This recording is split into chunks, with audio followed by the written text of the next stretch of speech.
Buenas noches, estimadas y estimados asistentes. Reciban un cálido saludo. A nombre de nuestra académica jurídica Alex Yus, es un placer darles la bienvenida a esta nueva sesión académica. Mi nombre es Rodrigo Remón y tendré el honor de moderar este evento. Hoy nos acompaña un distinguido profesional del derecho, el doctor Emerson Chávez Enduro, quien compartirá con nosotros el tema redacción de tutela de derechos. Permítanme compartir brevemente algunos aspectos destacados de su trayectoria profesional. El doctor Emerson es abogado especialista en Derecho Penal y Procesal Penal, con maestrías en Derecho Penal, Constitucional y Procesal por la Universidad Nacional Mayor de San Marcos y la Universidad de San Martín de Porres. Además, actualmente se desempeña como abogado de la Fiscalía Anticorrupción de Lima. En nombre de nuestra Academia Jurídica Lex Jus y de sus fundadores, expresamos nuestro profundo agradecimiento por su presencia. Les recordamos que pueden dejar sus preguntas y comentarios en el chat para enriquecer el diálogo. Sin más preámbulos, le damos la palabra a nuestro estimado ponente, el doctor Emerson Chávez Panduro. Bienvenido. Muchísimas gracias. Nuevamente aquí estar con ustedes. Un gusto poder saludarles a quienes están aquí presentes, a quienes nos están viendo para abordar algunas cuestiones de una institución procesal eh, que es la tutela de derecho. Así que vamos con ustedes a conversar, a hablar sobre lo que viene a ser la tutela de derecho y la importancia que tiene dentro de este marco procesal. De hecho, existen una serie de discusiones también sobre lo que viene a ser la institución de la tutela de derecho, porque finalmente se establece quién recurre a la tutela de derecho, si es propia de la persona que es sometida al proceso de investigación, ¿no? Es decir, el imputado, o si es que también vía tutela de derecho podría recurrir, digamos, el agraviado, ¿no? Entonces nos van poniendo esas posiciones que vamos a señalar. Pero tendríamos que entender qué es la tutela de derecho. Así que voy a empezar conceptualizándoles sobre lo que es la tutela de derecho. Primero, es una institución procesal. Eso de inicio, ¿ya? Hablo de tutela de derecho, hablo de una institución procesal. Una institución procesal que constituye una vía jurisdiccional por la cual la persona imputada en la comisión de un delito puede acudir cuando considere. ¿Qué va a considerar la persona para que pueda recurrir a tutela de derecho? Va a considerar que durante la primera fase del proceso, que son las diligencias preliminares, o en la etapa de investigación preparatoria, no se han cumplido o no se han respetado, por refiero a decir de esta manera, sus derechos fundamentales reconocidos en el artículo 71 del Código Procesal Penal. ¿Les parece? Artículo 71 del Código Procesal Penal nos establece los derechos de la persona que es sometida a un proceso de investigación, es decir, la persona imputada. Ahí encontramos sus derechos fundamentales. ¿Correcto? Entonces, cuando no se han respetado, la persona que es sometida a un proceso puede recurrir a la vía de tutela de derecho, creo yo, sin excepción alguna, y eso está muy bien. Pero aparte de eso, el primer concepto nos dice puede recurrir cuando no se han dado cumplimiento a las disposiciones. Ahora, cuando nos habla de una disposición, la primera pregunta que habría que formularse es ¿quién emite una disposición? ¿La disposición lo emite el efectivo policial? ¿La disposición lo emite el juez? ¿O la disposición lo emite el representante del Ministerio Público? ¿Quién emite una disposición? Y lógicamente la respuesta es que quien emite la disposición es el fiscal. Existe una tipología de disposiciones, lo voy a hacer mención para ustedes, como es la disposición de apertura, disposición de archivo, formalización, conducción compulsiva, derivación, inhibición. Es decir, encontramos un abanico de disposiciones fiscales, varias disposiciones fiscales, y la disposición no son otra cosa que decisiones. Entonces, cada una de estas decisiones, al margen de que hoy en día se establece que los efectivos policiales tienen la conducción, es verdad, operativa del caso, porque van realizando las diligencias que el fiscal dispuso, pero finalmente el fiscal va teniendo un parámetro de decisión. Por eso que se establece que el fiscal decide, ¿no? Y esas decisiones a través de los actos de investigación. Pero esos actos de investigación, si bien es cierto, se establece que el representante del ministerio tiene carga de la prueba, usted como defensa, si lo considera necesario, puede plantear una teoría demostrativa. Pero para el planteamiento de la teoría demostrativa, también puede solicitar que el fiscal desarrolle determinados actos de investigación. Entonces le presentas un escrito a través de la cual señalas usted, representante del Ministerio Público, desarrolle estos actos de investigación. Toma de declaraciones testimoniales, toma de declaraciones indagatorias, que usted recabe cierta documentación de entidades públicas o privadas, entonces se pone de manifiesto todos los actos de investigación que peticionas al fiscal. Es verdad que cuando usted como defensa, abogado litigante particular, plantea al fiscal el desarrollo de ciertos actos de investigación, no es presentarlo por presentar, eso también es correcto. Tendrías que señalar en la presentación de tu escrito por qué lo que estás peticionando es pertinente, es conducente o es útil, ¿no? Es verdad, porque si tú no señalas pertinencia, conducencia, utilidad, te van a decir, bien, gracias, téngase presente para su oportunidad o no al lugar lo peticionado o te devolvemos para que usted señale tácitamente pertinencia, conducencia, utilidad. Si usted como abogado presentó su escrito planteando adecuadamente pertinencia, conducencia, utilidad y el fiscal ni respondió a tu escrito o te dejó en visto, ¿no? Metafóricamente, o dijo, téngase presente en su oportunidad, entonces vas a poder recurrir, ahí sí, al juez de garantías vía tutela de derecho. Por eso nos establece en este marco del concepto que no se ha dado cumplimiento a disposiciones fiscales. Así nos señala. No hay cumplimiento a disposiciones fiscales. Sigamos. O que sus derechos no son respetados. Y ahí la persona que es sometida al proceso de investigación tendría que conocer lo que tácitamente establece el artículo 71 del Código Procesal Penal, que son los derechos de una persona sometida a un proceso de investigación, ¿ya? O no dice que es sometido a objeto de medida limitativa de derechos indebidos o de requerimientos ilegales, puede acudir a tutela de derecho a garantías a fin de que este tutela y proteja su no dicte las medidas de coerción pertinentes protegiendo así mejor los derechos del imputado. Ya, vamos un poquito aquí a comentarles a ustedes sobre las medidas de coerción. Existe una discusión, doctores, en el parámetro de las medidas de coerción, básicamente lo siguiente, ¿ah? ¿Por qué las medidas de coerción? El artículo 2 de la Constitución Política nos habla del derecho fundamental que goza toda persona, que es el derecho a la libertad, que es el derecho al libre tránsito. Usted tiene derecho a desplazarse por los lugares que considere necesario. Entonces se puede ir de viaje, Arequipa, Moquegua, Tacna, Tarapacal, el lugar que tú quieras, ¿no? A menos que en el lugar te pidan una visa, y si tú no tienes visa, no vas a poder ir. Pero si no es el caso, tú tienes todo el derecho de viajar por los lugares que más te plazca, porque tienes ese derecho fundamental, que es el derecho al libre tránsito. Usted se desplaza por los lugares que considere necesario, no existe problema. Es tu derecho.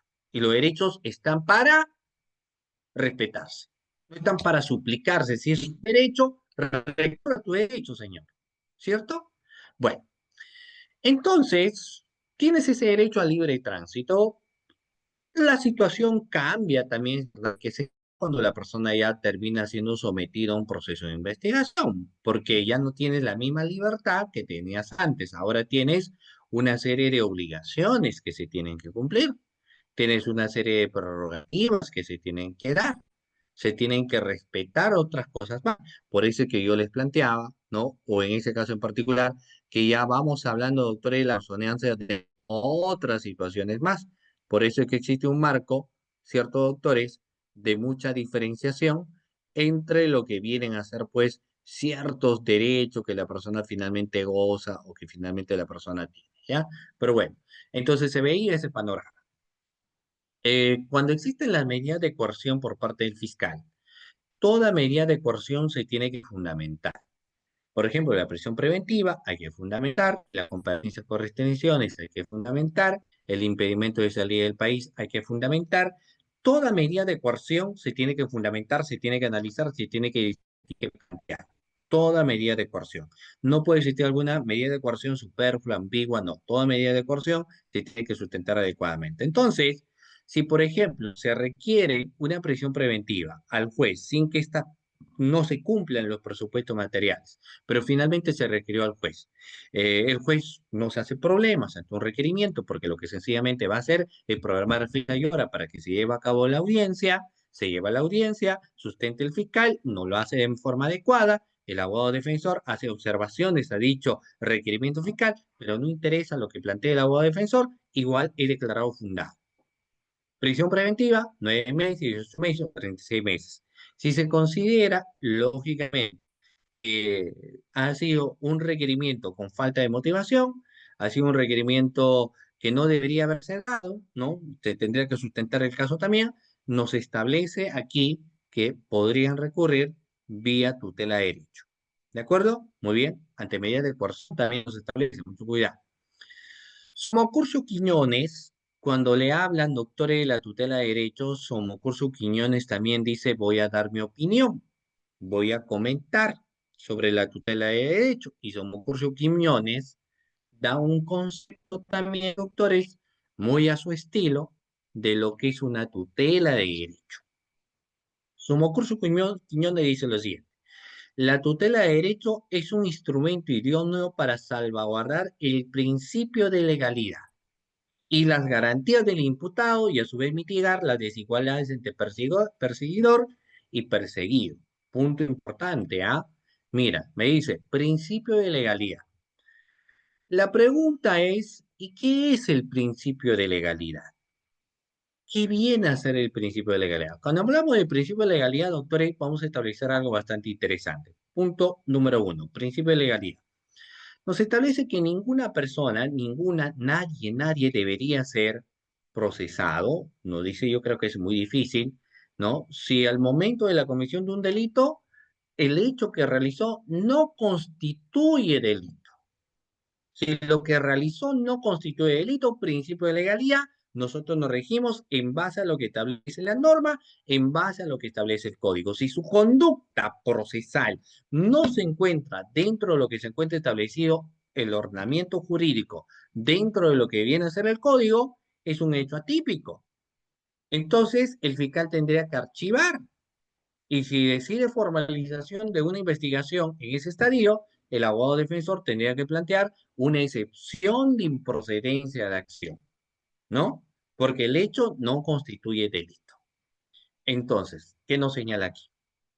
Que la tutela de derechos es un instrumento idóneo para que se respete el principio de legalidad, las garantías del imputado y a su vez mitigar, apaciguar aquellas desigualdades entre perseguidor y perseguido, ¿no? Que dicho sea de paso, ya hemos señalado que tenemos nosotros un sistema procesal penal desigual. Esta institución procesal penal se constituye en uno de los principales retos para la defensa técnica, así como la investigación preparatoria. El principal reto nos dice el fiscal, ¿ya? Muy bien. Donde ha de señalar su estrategia persecutoria y para el juez penal es el juicio oral. Bueno, según lo que dice Somocurso Quiñones, ¿no? Reitero, Somocurso Quiñones nos dice que la defensa, el abanico o el termómetro de la labor de la defensa es a través de su planteamiento de la tutela de derecho. Mucha atención con ello, ¿no? Entonces dice, la defensa, vamos a ver cómo defiende a su patrocinado, cómo va planteando su tutela de derecho. Y nos dice que para el fiscal, hace sus requerimientos, sus disposiciones, y por si quieres tú, agrégale los proveídos. Y el juez, porque también el juez habla, va a ser a través del dictamen, nos dice, de sus sentencias. Como opiniones, va teniendo en todo caso, doctores, esa, digamos, esa posición, ¿no? Que es la posición implícita de Somocurso Quiñones. Sigamos. Alba Florian no se queda callado, porque Alba Florian también da un concepto. Y nos dice, ¿no? La tutela de derechos es una institución procesal consagrada de manera expresa en el Código Procesal Penal, que permite que dentro del mismo proceso penal se controle judicialmente los actos de investigación pues, practicados por el Ministerio Público, ¿no? Y eso es algo bastante interesante, sin necesidad de recurrir a un juez constitucional, como lo que se dota el proceso penal de un carácter garantista, respecto al cual hay un actor siempre vigilante de su constitucionalidad, el juez penal de garantías. Claro, porque uno no va a esperar que el fiscal formule una acusación y que esa acusación fiscal pase por el control formal, por el control sustancial de la etapa intermedia. Y recién ahí el abogado de defensa particular se pone las pilas para decir cómo enfrento esta situación. Donde dice, no se va a esperar ello. sino que incluso a nivel de del mismo desarrollo del proceso de investigación, vamos a estar viendo cómo es que el fiscal va desarrollando su comportamiento, su conducta, qué es lo que el fiscal finalmente va realizando, para que en ese caso en concreto se pueda hacer los actos de investigación que sean necesarios, lo tiene que hacer lógicamente el fiscal, pero si el fiscal haciendo abuso tal vez de ciertos apremios o atribuciones que ésta puede tener, plantearle en ese caso en concreto la respectiva tutela, ¿no? Controla la investigación. En pocas palabras que nos dice que el fiscal no puede hacer lo que desea, ¿no? Sino que la conducta procesal tendría que darse dentro del canon de respeto al marco, por ejemplo, de la Constitución política. Respetemos la Constitución política. Así tendría que ser el actuar del representante del Ministerio Público, ¿no? Bueno, luego hemos tenido casos de discusión donde se establece ¿y para quién va la tutela de derecho? Si la tutela de derecho es pro persona sometida a la investigación o si es que la tutela de derecho es pro, por ejemplo, acusado, ¿no? Entonces se va planteando, digamos, esa posición, ¿no? En el sentido de quién finalmente puede recurrir. ¿Y quién puede recurrir a tutela de derecho? A ver, ¿quién puede recurrir a la tutela de derecho? ¿O quién básicamente va recurriendo a la tutela de derecho? ¿Es propio solo de los investigados doctores o creen ustedes que un testigo también podría recurrir a la tutela de derecho? Y esto va como pregunta. ¿Quién podría recurrir a la tutela de derecho, doctores?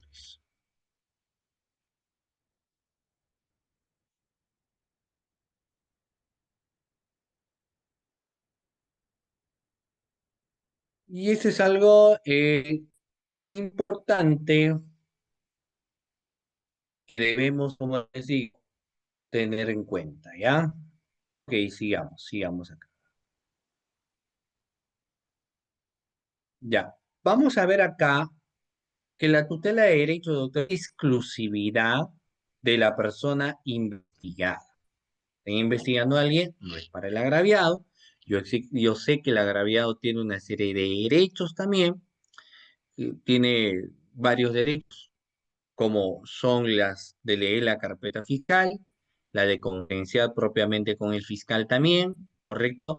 Las de aportar sus medios probatorios si lo considera necesario, o sea, la defensa tiene la posibilidad de plantear, doctores, también sus propias prerrogativas que en base a defensa esta persona posee o esta persona tiene, no tiene, digamos, ese derecho, ¿correcto?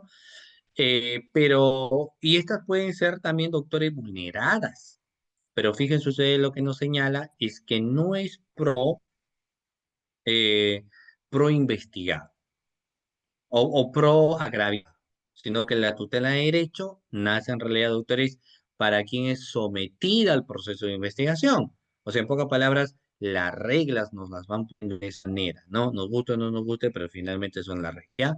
Siguiente. En síntesis, podemos definir, si estamos en los parámetros iniciales, ¿no?, que la tutela de derecho es una garantía constitucional de naturaleza procesal penal o cualquier otro sujeto procesal cuando ve ejecutado o vulnerado su derecho positivizado en la norma procesal penal, constitucional y demás leyes de la mano, pudiendo acudir al juez de garantías, que es el juez de investigación preparatoria, para que controle, no dice judicialmente, la constitucionalidad de los actos de investigación practicados por el Ministerio Público o repara en caso de acciones o omisiones que se puedan dar. Ahora, vamos a ver acá. Ya para señalar los aspectos de protección de la tutela de derecho, yo tendría, pues, doctores, que recurrir al Código Procesal Penal, porque el Código Procesal Penal, en su artículo 71, yo estoy seguro que ustedes lo conocen, si no, bueno, lo señalamos otra vez, porque el artículo 71 del Código Procesal Penal, doctores, nos habla de los derechos de la persona sometida al proceso de investigación. Ya, artículo 71 del Código Procesal Penal, derecho del imputado. Lo que es interesante en este punto es que en el artículo 71 nosotros encontramos un primer párrafo que está relacionado a la propia persona que es sometida al proceso de investigación. Y el segundo párrafo, numeral 2, mejor dicho, para que se quede en precisión, va relacionado a los jueces, a los fiscales, a los miembros de la Policía Nacional del Perú. ¿Y qué va a dirigir? Vamos a ver a continuación. Mira, voy a hacer lectura literal del artículo 71 del Código Procesal Penal, porque lo que estamos hablando es de la tutela de derecho. Entonces, si yo quiero trabajar, digamos, una redacción en base a ello, ¿cómo yo redacto una tutela de derechos si que yo no conozco cuáles son los derechos que tiene mi defendido? He dicho sea de paso, a este punto, el abogado defensor debería conocer al pie de la letra los derechos que tiene su defendido. A ver, yo estoy seguro que muchos de ustedes son estudiantes, pero también entiendo que hay muchos abogados. Entonces la pregunta es, a ver, ¿qué derechos tiene tu defendido? Podríamos precisar, podríamos anotar, podríamos señalar qué derechos fundamentales tiene la persona sometida a un proceso de investigación. Podríamos saber mencionar. A ver, vamos, ¿cuáles son los derechos fundamentales que tiene tu defendido? ¿Nos recordamos? Ahora, si no nos recordamos, también decimos, no me recuerdo, ¿no? O si te recuerdas, ahí señales y pones, sí, sí me recuerdo. ¿Ok? Pues bueno, vamos a ver. El artículo 71 del Código Procesal Penal nos dice, derechos del imputado. El imputado puede hacer valer por sí mismo o a través de su abogado defensor los derechos que la Constitución y las leyes le conceden desde el inicio de las primeras diligencias de investigación hasta la culminación del proceso. ¿Ya? O sea, nos da todo ese abanico de posibilidades, nos señala todo eso respecto, lógicamente, doctores, a la persona sometida al proceso de investigación. Me dice, el imputado puede ser valer por sí mismo. Es decir, pregunta, para que el investigado haga lectura de la carpeta fiscal, ¿necesita usted presente? A ver, pregunta, para que el imputado haga lectura de la carpeta fiscal, ¿necesita que su abogado esté presente? ¿No necesita que su abogado esté presente? ¿Están seguros? ¿Por qué no necesita de su abogado? Porque si decimos ahora, al margen de lo que establece el artículo 71 del Código Procesal Penal. Ya, porque claro, ¿necesita estar presente su abogado? No, no necesita estar presente su abogado. Él sí lo desea, hace lectura de la carpeta fiscal, ¿no? Vaya, acude, listo, no es necesario, porque él es el investigado y el investigado tiene derechos de derechos, ¿no? Y el mismo artículo 71, en todo caso, primer párrafo, el artículo 71, el imputado puede ser valer por sí mismo o a través de su abogado. Entonces, el investigado puede presentar escritos si él lo considera necesario. De hecho, por ejemplo, vamos a ver algo bastante interesante en ese caso en concreto, lo siguiente, ¿no? Muy bien. Eh, Hay algo bastante interesante que yo les voy a comentar, doctores, en ese caso en concreto. Miren, y es algo que yo, en todo caso, les hago la precisión para que ustedes tengan en cuenta o tengan presente lo que yo les voy a señalar. Miren, vamos acá. Lectura de la carpeta fiscal no necesitas. Conferenciar con el fiscal tampoco necesita la presencia de un abogado. Usted solo puede conferenciar, usted solo puede hacer la lectura de la carpeta fiscal, no es necesario que el abogado se presente. ¿Ok? Muy bien. Es más, ustedes saben que a nivel de la investigación, luego está que el imputado dice yo quiero entregar cierta documentación o que quiero hacer ciertas observaciones, ¿no? O para que en todo caso el fiscal tenga presente al momento de resolver. Usted fiscal va a resolver ese caso, entonces lo que voy a hacer es presentar un escrito para que usted observe dicho escrito, analice por favor dicho escrito, evalúe mi situación y emita la disposición que usted considera necesaria. ¿Ok? Entonces, es una situación, pues, doctor, que me parece a mí muy buena, ¿no? Que no es necesario que esté presente, por ejemplo, un abogado, ¿no? Sino que, lógicamente, eh, me parece bien, me parece en todo caso adecuado, ¿ya? No es necesario la presencia de un abogado. Ahora, hay un punto que incluso traslada algunas barreras distintas a lo que yo estoy señalando, porque estas básicamente van a guardar relación con qué sucede cuando un abogado, porque nadie está libre de que pueda ser denunciado, ¿no? O sea, alguien dice, a mí me pueden, a cualquier persona le pueden denunciar. Y si a ti te apasiona el ámbito de la política, peor, ¿no? Por eso es que en una entrevista, yo tengo un programa de podcast que son presuntos culpables. Hemos tenido a una regidora de la municipalidad de Rima, si mal no me equivoco, donde se hablaba mucho de las cuestiones políticas. Y en estas cuestiones políticas, mucho se ve la hoja de vida. Y uno dice, "Oh, el candidato no tiene que tener ningún tipo de antecedentes de denuncias, ¿no? Que sea limpio de poli y paja, que no tenga denuncias, porque si ya tiene denuncias, grave la situación.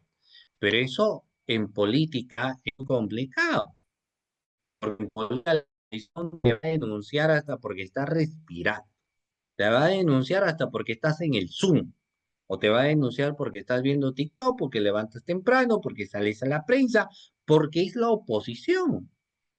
Y es tan peruano, ¿no? De que lejos de generarte satisfacción en el trabajo del otro, le va generando pues envidia el trabajo del otro, entonces lo denuncia, ¿no? Entonces, es pasible que si un político te terminen denunciando. De hecho, es lo más normal que podría suceder, que te es denunciado.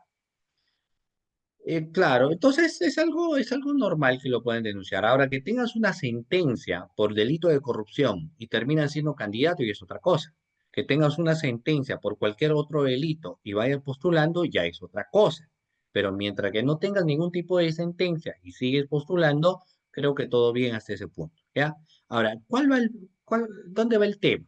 De que un abogado que le gusta la política o cualquier abogado, no sé, puede haber muchas situaciones. Termina siendo denunciado. Denuncian al abogado por malversación de fondos, por lavado de activos, lo denuncian al abogado por supuesto delito de tocamientos indebidos, etcétera. Como fuera la situación, el abogado termina siendo denunciado. La pregunta es, este abogado, que es abogado, fíjense el trabalengua, este abogado, que es abogado, necesita de otro abogado que lo defienda a él a pesar que es abogado. A ver, reitero, un abogado necesita de otro abogado, el abogado investigado necesita de otro abogado que lo defienda o no. No necesita. ¿Tan seguro saber? O depende. No solo para audiencias, no necesita. ¿Tan seguro que sí necesita o no necesita? Depende en qué universidad estudió o de qué, o depende de qué que un abogado necesita otro abogado. Sí, de acuerdo que ya, vamos, nadie me dice de acuerdo a la especialidad, porque claro, o sea, si estamos en un proceso de denuncia, ¿de qué rama del derecho estoy hablando? Civil, administrativo, tributario. ¿De qué rama del derecho hablo cuando yo hablo de denuncia? Hablo de la rama del derecho penal, pues. Hablo de la rama del derecho penal. Entonces, una persona que debería ser defendida es, o que puede asumir lo que se llama su autodefensa, si es una rama del derecho penal, debería ser una persona que conozca del derecho penal, que conozca las tres etapas procesales. Es más, voy a refrescarle la memoria y voy a preguntarles algo que ya se debería saber y algo muy sencillo, o vamos a ver cuáles son las etapas del proceso. ¿Me podríamos señalar cuáles son las etapas del proceso? ¿Cuáles son? No cuántas, me adelanto, son tres. Ahora la pregunta es, ¿cuáles son? ¿Cuáles? Muy bien, Guerrero, la investigación preparatoria. ¿Qué más? Etapa intermedia y la etapa de... Ya, ya, pero todo al unísono. Ricardo me dice investigación preparatoria. ¿Solo investigación preparatoria? No. ¿Cuáles son las etapas? Me dijiste una de las otras etapas. Etapa de juzgamiento. Te has comido una etapa. Ya, juicio, me dicen por aquí. ¿Qué etapa? Vamos, doctor, es básico, porque si yo ni siquiera cuando yo soy abogado penalista, digamos, y no, pero eres abogado penalista que se dedica pues a hacer otras cosas, es un abogado que estudió derecho penal, pero que está inmerso en la política, entonces como que te vas alejando, ¿no? Entonces obviamente si te vas alejando de la rama como tal, por más que seas penalista con maestría, no voy a permitir que tú asumas tu autodefensa. ¿Por qué? Porque sería dejarte en indefensión, pero soy abogado y no conoce las reglas del proceso, pues. Entonces, como no conoce la regla del proceso, usted no puede asumir su autodefensa. Usted va a tener que contratar a un abogado. Pero si yo soy abogado, sí, pero no es abogado que conoce las reglas del proceso penal. Usted domina derecho tributario, usted domina derecho financiero, domina derecho administrativo, pero no domina derecho penal. Habrá llevado derecho penal uno, derecho penal 2, derecho procesal uno, derecho procesal 2, derecho procesal penal 3, curso de especialización en derecho penal. Usted, dependiendo de la universidad, ha salido especialista en derecho penal, pero a la luz de la evidencia me dice que no conoce derecho procesal penal y no puedo permitir dejarlo en indefensión. Entonces, usted, para la próxima declaración, tiene que venir en presencia de su abogado. Entonces, ahí va el punto, porque el punto del numeral uno del artículo 71 del Código Procesal Penal nos establece que tiene derecho a tener un abogado de tu libre o de elección, es verdad, en el numeral 2 sobre todo, pero en el numeral uno, si tú quieres asumir tu autodefensa, usted tiene que conocer las reglas del Código Procesal Penal. Pero si usted conoce mucho derecho financiero, derecho tributario, derecho administrativo y no conoce derecho penal, no puede asumir su autodefensa porque se debe dejarte en autodefensión, ¿no? Pero bueno, estamos hablando de otras cosas más. ¿Sí? ¿Qué más nos dice en el caso de la tutela de derechos? El numeral 2 es un llamado, es un llamado, el numeral 2 a los jueces, los fiscales o la policía. Si usted lee el artículo, el numeral 2 del artículo 71 del Código Procesal Penal, es un llamado a jueces, a fiscales o a miembros de la Policía Nacional del Perú. ¿Un llamado para qué? Un llamado porque tanto los jueces, los fiscales y la policía tienen que hacer saber de manera clara. Es más, primero me dice que de manera inmediata. No es que va a venir mi superior, va a venir tal persona, no, o sea, de manera inmediata y comprensible. Y ahí ingresa algo bastante interesante porque fíjense ustedes que nuestro sistema procesal penal también es pro persona sometida a un proceso de investigación. Y yo lo voy a resumir con lo siguiente, haciéndoles la pregunta de rigor. La sentencia tiene que ser redactada para que le entienda quién. Cuando el juez redacta una sentencia, la redacción de la sentencia tiene que llegar a una magnitud para que quien lo lea tiene que ser entendida. Pero ¿quién debe entender básicamente esto? La redacción de una sentencia. ¿Quién debe entender la sentencia cuando redacta el juez? A ver, ¿el policía, el fiscal, el juez o el imputado? Porque miren, yo creo, alguien me dice, por ejemplo, frases romanas, pero si hemos llevado derecho romano, yo sé que el abogado va a entender, no la crima sin alej, ¿no? Sí, por mencionar una de ellas, ¿correcto? El societa potestans. Entonces uno dice, ah, mira, yo estudié derecho y yo lo conozco. Claro, no, pero igual, si fuera una resolución y tú eres abogado, me utilizan el tecnicismo, yo entiendo, yo lo voy a entender, ¿cierto? Lo va a entender el fiscal. Por eso es que la redacción, para que lo entienda, ¿quién será? Vamos, doctores, ¿quién debe entender la resolución cuando lo lea?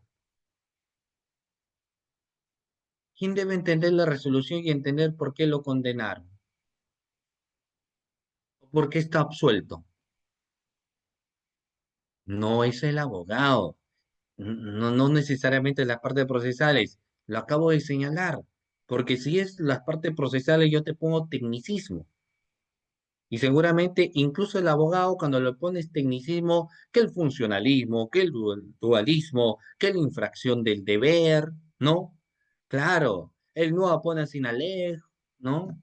El potestates en el caso, o el famoso caso de Indubio pro reo. Entonces, lo vamos a entender, creo yo. Pero es por eso que las sentencias no van dirigidas, pues, para los sujetos procesales, sino que la pulcritud de la redacción debe llegar a la magnitud que el sentenciado entienda por qué lo han sentenciado. Entonces, él lee la resolución, ¿no? Y dice, ah, ya sé, por eso es que es esa magnitud. Claro que luego es cierto que han dicho que quitar estas frases romanas, que en realidad depende cómo lo quieras ver, porque también el utilizar el tecnicismo y cierta frase romana embellece ciertamente, solo que como algunos no lo entienden, entonces ahí lo quitaron también, ¿ah? Porque eso también es la verdad. Ya, pero bueno, acá no estamos hablando de esa cuestión. Acá lo que vamos a ver es que el numeral 2 me dice que los jueces, los fiscales o la Policía Nacional del Perú deben hacer saber al imputado, hablo de la fiscalía, hablo de los policías, ¿ya? Hablo de los jueces, tienen que hacer saber a la persona investigada, ¿ya? Tienen que hacer saber de manera inmediata y comprensible para que entienda que tiene los siguientes derechos. Aquí vemos algunas cuestiones básicas. Conocer los cargos formulados en su contra. Lo van a detener. Para empezar, ¿alguien te puede detener así por así? Voy a hablar quiénes detienen. ¿Quiénes detienen, doctores? ¿El juez puede detener? Pregunta, vamos, ¿el juez detiene? ¿El juez detiene sí o no? ¿El juez detiene? No detiene el juez, pues el juez puede ordenar una detención. ¿El fiscal detiene? ¿El fiscal detiene? No, porque el fiscal lo que puede hacer es requerir una detención, ¿no? El juez ordena, el fiscal requiere. Entonces, ¿quién sí es el encargado de detener? Tiene la facultad constitucional, la facultad procesal para detener? La policía. La policía sí puede detener. De hecho, la policía detiene, ¿no? Cuando la policía detiene, la policía puede detener en dos situaciones a una persona, un transeúnte. Primera situación, la más cotidiana, porque también el libre tránsito es un derecho fundamental que la persona tiene, tienes un derecho de poder desplazarse por los lugares que considera necesarios, de ir de norte a sur, no de este a oeste, tienes todo ese derecho de poder desplazarte, de ir a los lugares que tú consideras necesarios. Entonces, la primera detención por parte de los efectivos policiales necesita de resolución judicial. Por ejemplo, detención preliminar judicial. Detención preliminar judicial que inició con requerimiento fiscal al juez y el juez ese requerimiento va a tener que evaluarlo, analizarlo, saber procede, no procede, fundado o infundado. Hay una decisión por parte del juez. Y el juez podría declarar fundado el requerimiento de detención preliminar judicial. Entonces los efectivos policiales, acompañados del fiscal, detienen a una persona. La resolución judicial, ¿ah?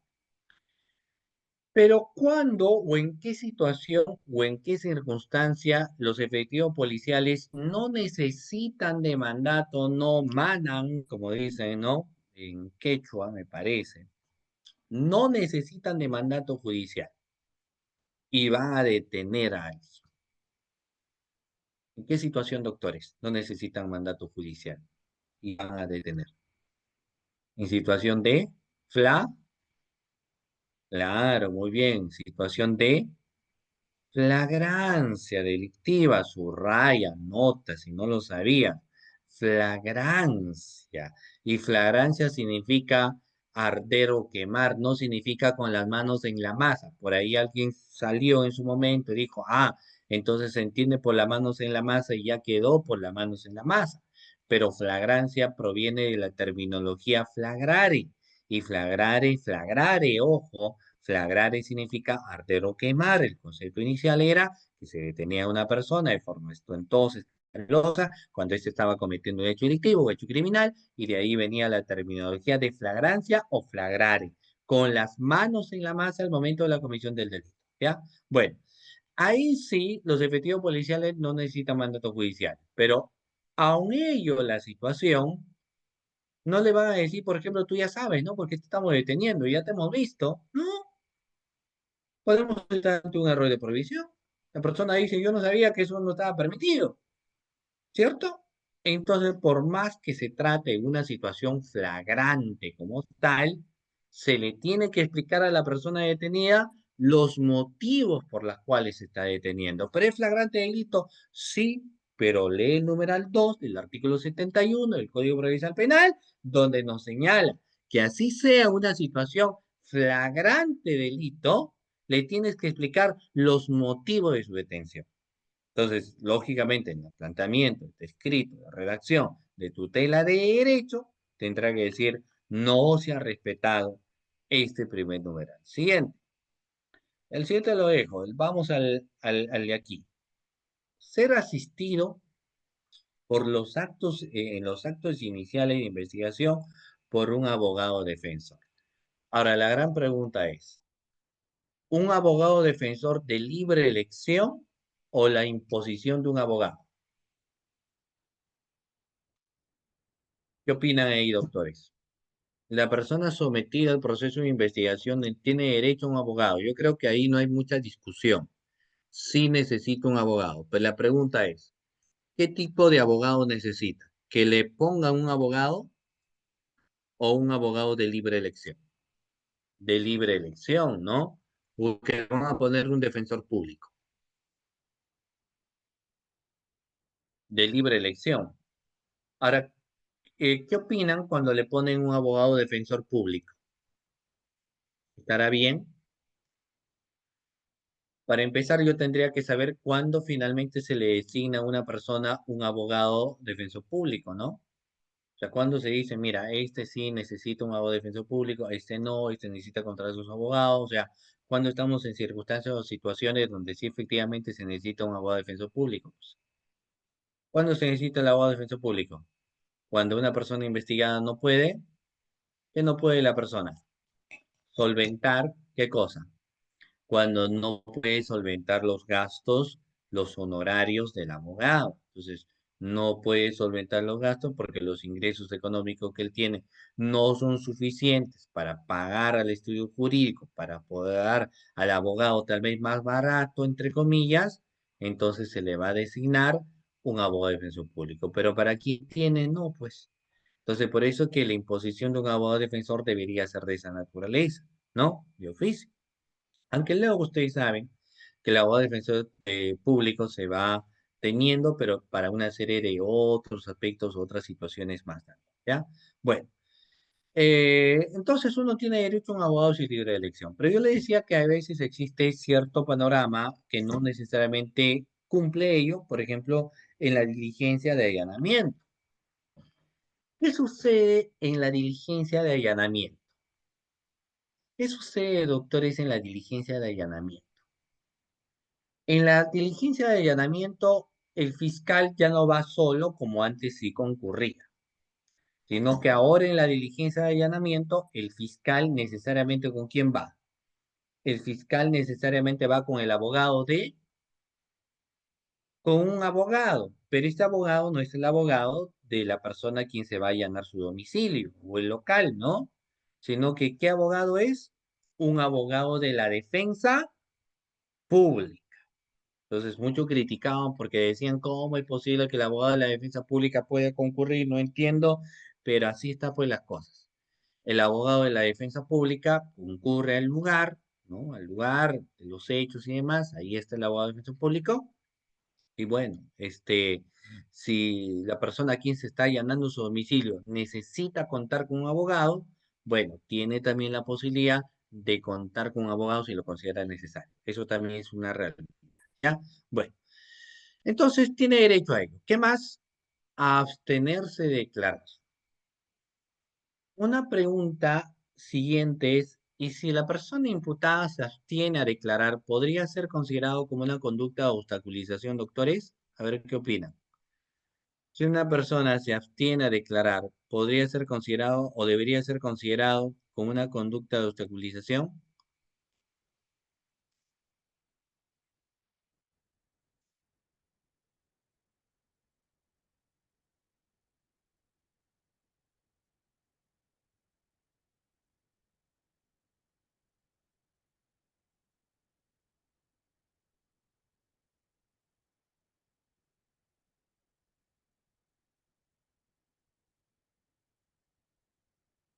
Ujú.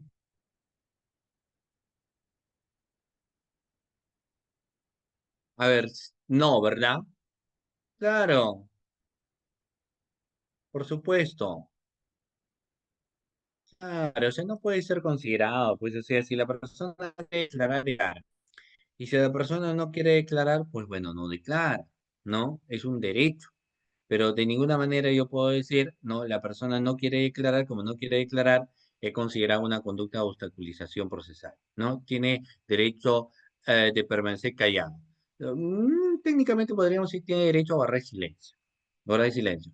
Por eso es que a veces no se entiende por qué en el caso del imputado se aplica la conducción compulsiva. Si conocemos la conducción compulsiva, ¿qué es la conducción? Eh, en el caso del testigo es diferente. Ya hay una gran diferencia entre imputado y testigo. Para empezar, porque el imputado es una persona sobre el cual se sospecha que habría cometido un hecho delictivo. Es decir, una sospecha inicial simple, por eso se apertura la investigación contra esta persona, ¿no? Luego se va a determinar el grado de culpabilidad, qué sé yo, pero hay una sospecha.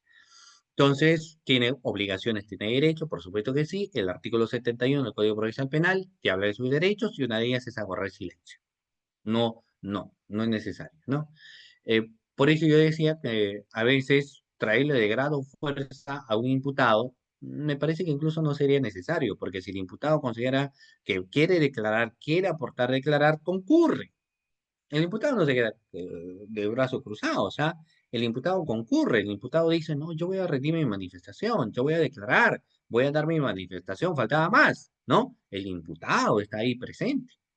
Concurre más peticiones. ¿Cuándo me van a llamar? ¿Cuándo es mi declaración? Quiere aportar. Pero es que eso es parte de la vida, porque si no quiere concurrir, por más que le llames, etcétera, no va a venir, pues. Por eso es que aplicar el artículo 66, que es la conducción compulsiva, a pesar que no está prohibido, lo puedes hacer, finalmente estás obligando a traer a alguien que tal vez ni siquiera quiere venir, ¿no? Bueno.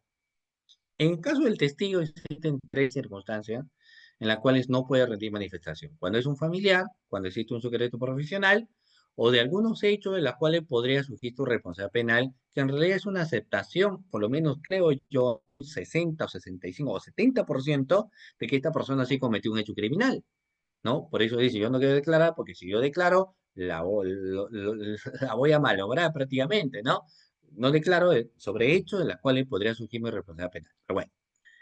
Esto se puede abstenerse a declarar, pero dicha abstención de declaración no señala que no debería ser solo, sino que dicha abstención de declaración debería ser necesariamente con presencia de su abogado defensor. Que no va a declarar está muy bien, pero si no vas a declarar, que tu abogado defensor esté presente.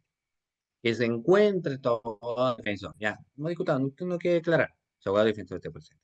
Eh, que no se emplee en su contra medios coactivos, intimidatorios o contrarios a su dignidad, y ser sometido a técnicas o métodos que induzcan o alteren su libre voluntad o a sufrir una restricción de autoridad para evitar por ley. No estaba la Inquisición.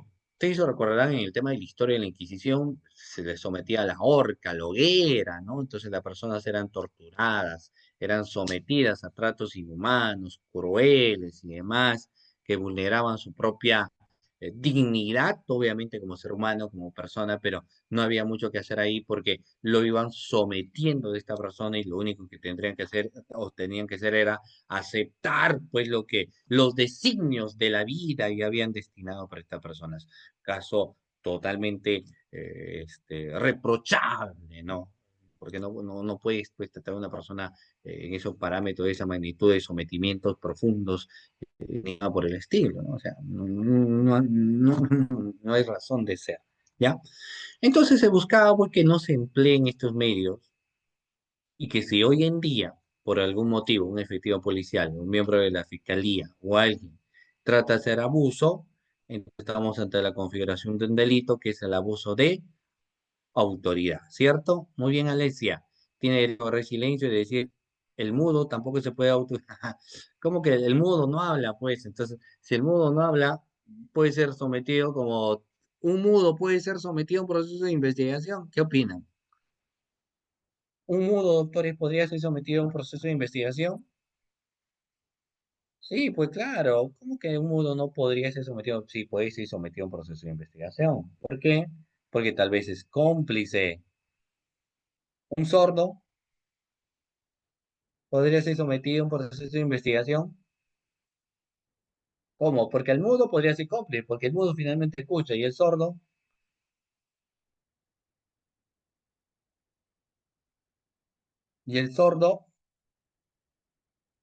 ¿cómo podría ser cómplice un sordo?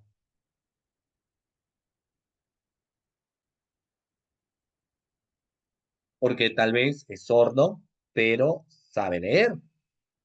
Entonces la otra persona le escribió a través de mensajitos y cartas lo que tenía que hacer. No yo, leyó. No puede ser testigo, ¿no? A menos que sea una persona que tenga pues algún tipo de problema, cierta retardo y demás, que haga de que no sea una persona que fácilmente podríamos entender que lo que nos está diciendo es verídico, es verdad. Ya esa es otra cosa, ¿no? A pesar que podría existir los factores de la presunción, que también es otra realidad, ¿ya? Bueno. Cuando se emplea entonces sus medios coactivos, intimidatorios o contra su dignidad, ni se ha sometido a técnicas o métodos que indican o alteran su libre voluntad, ni ha sufrido una restricción no autorizada por ley. Luego nos dice ser examinado por un médico legista o cuando su estado de salud así lo requiere, ¿no? Cuando su estado de salud así lo requiere. Entonces, esos son los derechos de la persona imputada. ¿Quiénes son los sujetos legitimados para poder interponer una tutela de derechos de autores? Es el imputado, valga la redundancia. Yo sé que existe ahí mucha discusión porque hay cierta posición donde establece que el agraviado también debería eh, recurrir a tutela de derechos, sí, pero yo creo que desnaturalizamos un poco la esencia. La tutela de derecho es para el imputado. Los testigos pueden recurrir a otros mecanismos cuando tal vez consideren que no se van respetando los mismos, ¿ya? Bueno, doctores. Entonces, el órgano competente es el juez de investigación preparatoria, pero para recurrir al juez de investigación preparatoria, tendría que recurrir también en la forma que la norma en todo caso lo establece, ¿sí? Muy bien, estimados participantes. De esta manera estamos llegando a la parte final de la clase del día de hoy. Igual acá le voy dejando mi número de WhatsApp en el caso de esta PPT y demás. ¿Ya? Muy bien. Un abrazo y ya espero verlos próximamente.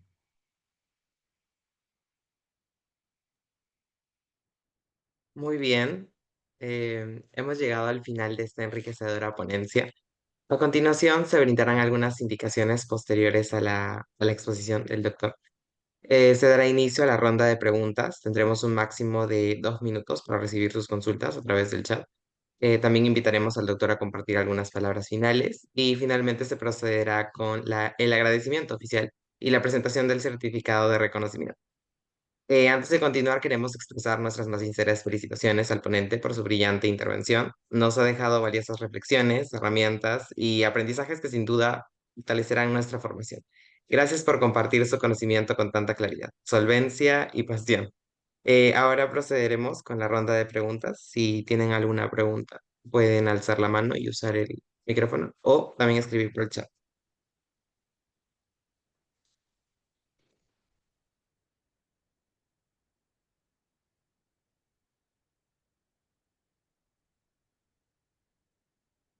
Sí, doctor. Preguntan que si existe alguna, bueno, Pedro pregunta si existe alguna formalidad para redactar la tutela de derecho.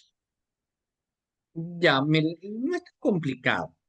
Yo les hablaba un poquito más sobre las cuestiones, por ejemplo, de tutela de derecho, pero lo primero que tendría que identificar el derecho vulnerado. Eso es lo primero.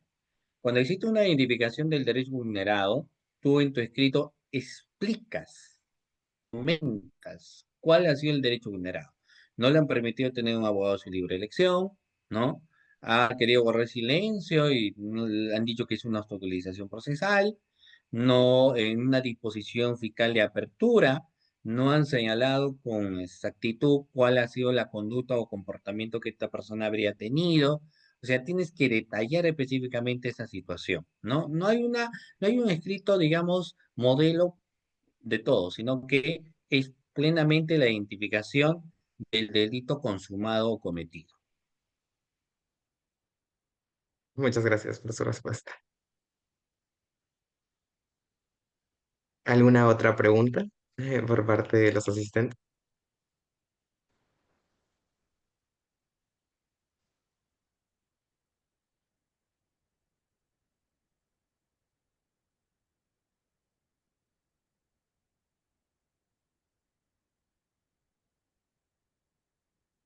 Bueno, parece que no hay ninguna otra pregunta. En todo caso, procedemos con la entrega del certificado. No, no, disculpe. Procedemos con sus palabras finales. No sé si podría ofrecernos algunas palabras. Bueno, en primer lugar, muchísimas gracias a cada uno de ustedes por haber estado presente y habernos acompañado en esta sesión de clase. Primeramente habíamos programado para las 8:30, pero luego ahí por las cuestiones de clase lo pasamos a las 9:30, igual agradecidos porque han estado presentes hasta estas horas de la noche, ¿no? Y bueno, es un gusto. Mis felicitaciones a ustedes y espero verlos en una próxima oportunidad. Muchísimas gracias. Muchas gracias a usted, doctor. Ahora procederemos con la entrega del certificado. Okay. A que se, ya, ok, ya se logra visualizar. No. En nombre de la Academia Jurídica Lexan Youth, hacemos entrega simbólica de este certificado de reconocimiento como muestra de nuestro profundo agradecimiento por su destacada participación. Mm, Mu- muchas Muchas gracias. gracias a usted, doctor. Finalmente, queremos agradecer de corazón a cada uno de ustedes por su presencia y participación activa durante esta sesión. Les invitamos a seguir formando parte de nuestras actividades académicas, a estar atentos a nuestros próximos eventos y, por supuesto, seguiremos en nuestras redes sociales para no perderse ninguna. Ah, bueno, seguirnos en nuestras redes sociales para no perderse de ninguna novedad. A quienes deseen obtener su certificado de participación, les recordamos que pueden inscribirse a través del enlace que acaba de ser compartido en el chat de Zoom. Gracias por apostar por el conocimiento, el debate y la formación jurídica con sentido humano. Esperamos que esta jornada haya sembrado en ustedes nuevas inquietudes, motivaciones y caminos de búsqueda. Gracias por acompañarnos y nos encontramos muy pronto en una nueva sesión de la Academia Jurídica Alex Ayuso. Hasta pronto. Hasta pronto, nos vemos.